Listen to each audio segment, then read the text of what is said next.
Start. Good morning, everyone.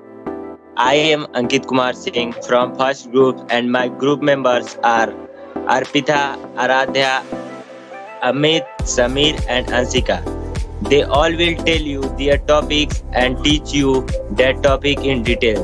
So I am going to start with introduction part of statistics. Sir, once. Should I change the slide? Sir, scroll down. Then first comes with what is statistics. We overcome of various example of statistics like bowling average, cricket score, batting average, and many more things are there. Facts, numerical figures. So I will first tell you what is statistics. Statistics is the study of collection, interpretation, and presentation of data. It is mainly used for better understanding. The next slide. Main topics in the chapter are collection and presentation of data, and second, graphical representation of data, and third, measures of central tendency. The next slide. Next come with collection of data. We all know data, and we have studied in last 3 years data handling and more about data. So I will tell you collection of data. Collection of data refers to the gathering of data by many ways, including surveys, questionnaires, and even direct measurement. And in cricket also there are many things like bowling average, batting average, and scores are termed as data. The real life example of data collection is census of the country. Now Ansika will tell you more about data.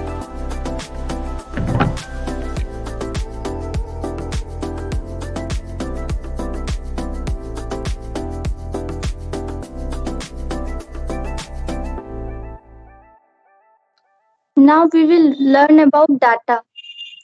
Data basically means information in the form of numerical figure or set of given fact. There are two types of data, primary data and secondary data.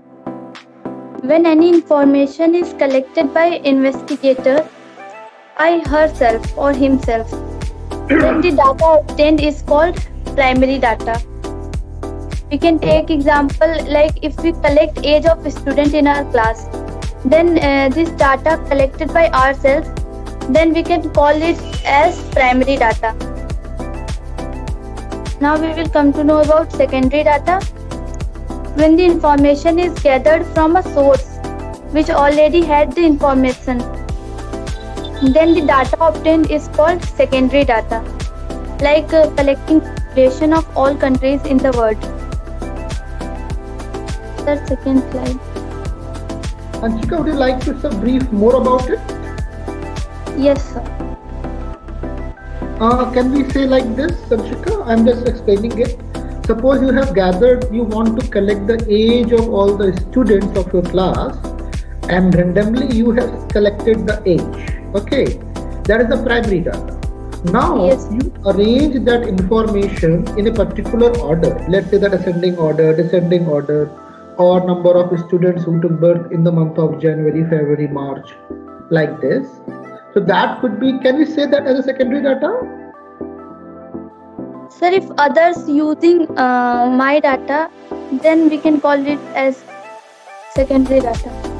Yes, so I'm doing the same thing now, but it means whenever the data which we have collected, we are trying to segregate or arrange that collected data, that becomes a secondary data.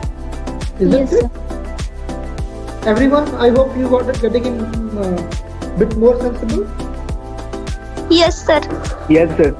Yes, sir. Let's continue. Yes, Anshika. Now we will know some examples of data that we can collect from our day-to-day life. First one is like a number of students in our class, that we can do by ourselves. And second is number of fan in our school and electricity bill of our house for last 2 years. And election result obtained from television or newspaper. And fifth example is like literacy rate figure obtained from educational survey.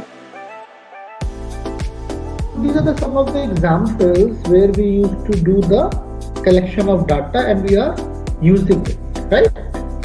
Yes, sir. Right. So basically what we can call it, what is data actually? Anyone of you like Information. Information. Any information in the form of numbers, or we can say the numerical information that we gather, that becomes a data. Isn't it? Yes, sir. Right. Great. Just continue. Now we will solve exercise 14.1. First question is give 5 examples of data that you can collect from your day-to-day life. These questions we have already discussed in previous slide. Okay. Let us go to second question. It says classify the data in question 1 above as primary or secondary data. So move to previous slide. Here the first example, number of students in our class. It is primary data. We can collect it by ourselves. And second example, when it says number of fan in our school. It is also primary data. And electricity bill of our house for last 2 years. It is also primary data. And fourth one is election result obtained from television or newspaper. It will called as secondary data as we are collecting from any source, from television or newspaper. Because the primary information has been already collected and you are using the information collected by someone else, correct? Yes, sir. So that becomes a secondary data. That's And really fifth one will also be a secondary data. It says that literacy rate figure obtained from educational survey. So it is collected by someone else. And we are taking information from any source. good. Now Aradhya will continue. So, hi everyone. I will brief you about the presentation and terms which we use while presenting the data. So, first, see presentation of data. What do you mean by presentation of data? Is there any need to present the data? Yes, of course, yes. So, first of all, presentation of data means arranging the data in a form which is meaningful, easily understood, and gives its main feature at first glance.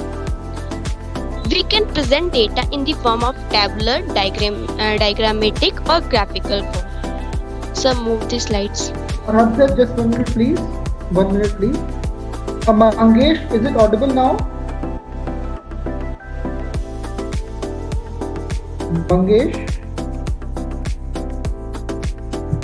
He just dropped a message. Nothing is audible. Do we have Mangesh? Okay. He might be facing network problem, that's why. But audibility is very much clear, as I can hear all the voices very properly. Yes. So just try to manage your network or earphones. Rest all is up to the mark. Okay? Okay, fine. Continue, Aradhya. So, please share. So, move the slides. Okay.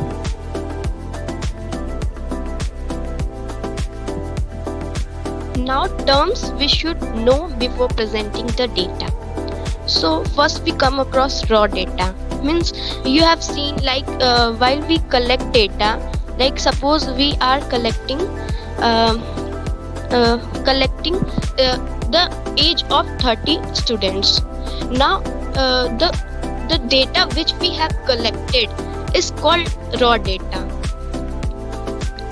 Like the data which and here is the definition. The data which is collected for specific purpose and put as it is called raw data. Now for example, run scored by a batsman in a T20 cricket match 17, 20, 15, 42, 25, 17, 23, 18, 15 and 15. This is called raw data. Why this is called raw data? Because it is collected for a specific purpose, but it has put it as it is. Now range of data. The difference between the highest and lowest value of given data is called range of data. Now let's take the example first. Now in this run scored by a batsman, so the highest score is 19 and the highest score is 42 and the lowest is 5. So if we subtract highest from the lowest, then we will get the range of data. Sir, please move the slides. Now third, frequency. The number of times a particular observation occurs is called its frequency. Let's take the example. Marks obtained by 20 students of a class in a unit test are 8, 5, 10, 6, 12, 18, 10, 5, 11, 13, 4, 3, 9, 11, 2, 10, 10, 19, 5, 7. Now suppose question asks that how many times the number 10 has occurred. So we can say that the frequency of 4, the number 10 is 4. Now by observation we can see that 5, 10 and 11 occur times and times respectively. Hence frequency of 5, 10 and 11 are 3, 4, 2 respectively. Class interval. Now the data is arranged into different classes and the sir please just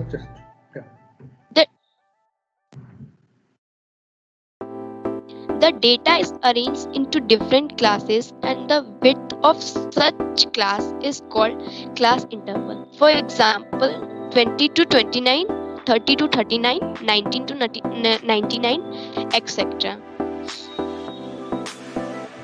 next. Yes, sir.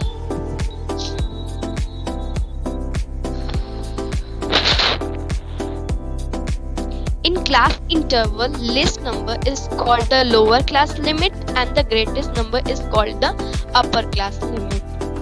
For example, in 20 to 21, 20 is the lower class limit and 29 is the upper class limit.